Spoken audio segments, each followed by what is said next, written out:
Assalamualaikum warahmatullahi wabarakatuh. Perkenalkan, saya dari kelompok 2 yang beranggota Damara Sandia dan saya sendiri Nur Yasin dari Teknik Mesin. Di sini saya akan menjelaskan bisnis model kanvas dari usaha proses daur ulang plastik. Yang pertama, Key Partnership. Key Partnership merupakan mitra kerjasama pengoperasian model bisnis kami. Jenis kemitraan yang dibangun berupa hubungan bisnis antara pembeli dan pemasok. Mitra utama kami dibedakan menjadi 2, yakni mitra pemasok bahan baku botol plastik dan mitra pemasok cacahan botol plastik. Mitra pemasok botol plastik antara lain pemulung, pengepul, dan lapak atau bandar. Mitra pemasok cacahan plastik berasal dari para pembeli mesin.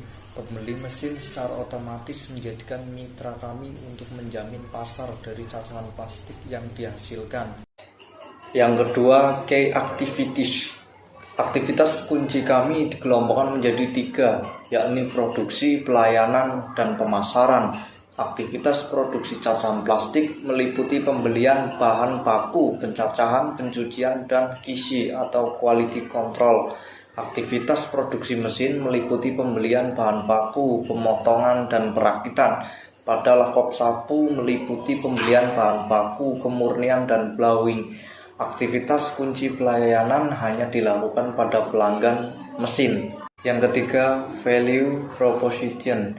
Hasil evaluasi value proposition kami menunjukkan nilai kekuatan sangat kuat, sekitar 4,75. Kelemahan sangat rendah 1,00, peluang sangat tinggi 5,00, dan ancaman sangat tinggi 4,5. Tingginya kekuatan dipengaruhi oleh kemampuan kami dalam menyelaraskan antara kualitas produk dengan kebutuhan pelanggan sehingga memberikan tingkat kepuasan tinggi serta memberi dampak jaringan kuat. Tingginya nilai peluang dipengaruhi oleh adanya peluang melakukan perluasan terhadap value produk. Banyaknya pekerjaan lain yang dapat dilakukan termasuk mengintegrasikan produk dan jasa untuk menjaga loyalitas dan meningkatkan pendapatan berulang. Tingginya ancaman dipengaruhi oleh keberadaan produk substitusi seperti minyak bumi dan bersaing yang mengancam menawarkan harga dan nilai yang lebih baik. Yang keempat, key resources.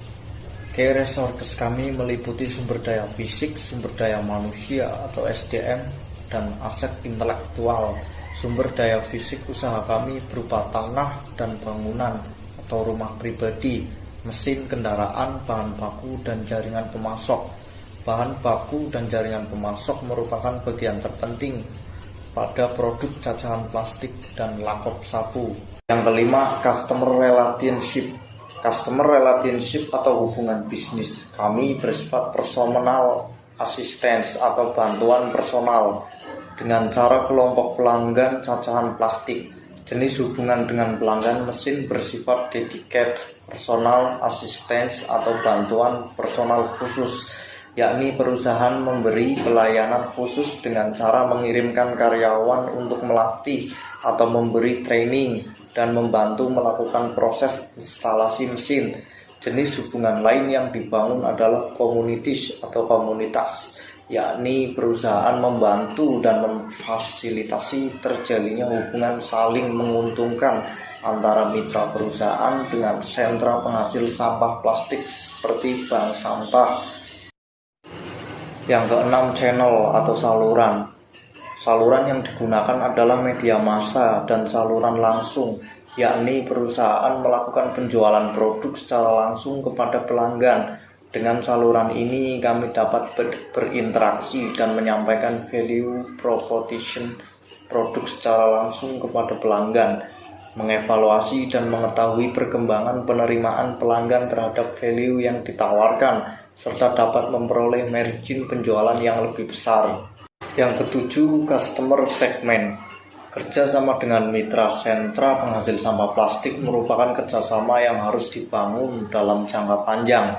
Kerjasama kemitraan jangka panjang memerlukan derajat komitmen lebih tinggi dan rasa saling percaya di mana kedua belah pihak bersedia menyediakan sumber daya secara adil dan dapat diandalkan untuk menjaga dan mencapai tujuan dari keduanya. Untuk mencapai hal tersebut diperlukan peningkatan bantuan personal kepada calon mitra baru perusahaan untuk memperoleh informasi yang jelas mengenai perusahaan kami dan kerjasama yang ditawarkan. Yang ke-8, cost structure. Unsur yang turut terpengaruh terhadap perubahan value proposition adalah biaya pembelian bahan baku, proses produksi, dan gaji karyawan. Peningkatan biaya atau cost pada ketiga faktor tersebut akan sebanding dengan peningkatan aktivitas kunci yang dilakukan. Key activities. Biaya pembelian bahan baku dapat meningkat menurut banyaknya kebutuhan bahan baku untuk pembuatan mesin baru. Hal ini juga terjadi pada biaya proses produksi dan gaji karyawan yang sebanding dengan biaya bertambahnya aktivitas produksi yang dilakukan untuk membuat mesin baru. Yang ke-9, revenue stream. Saran yang diberikan adalah meningkat pendapatan dan margin. Revenue stream perusahaan meningkat seiring dengan peningkatan penjualan mesin baru perusahaan dan loyalitas yang terbentuk. Berikut bisnis model kanvas dari kami dari membuat usaha proses daur ulang plastik bekas botol menjadi plastik daur ulang. Terima kasih.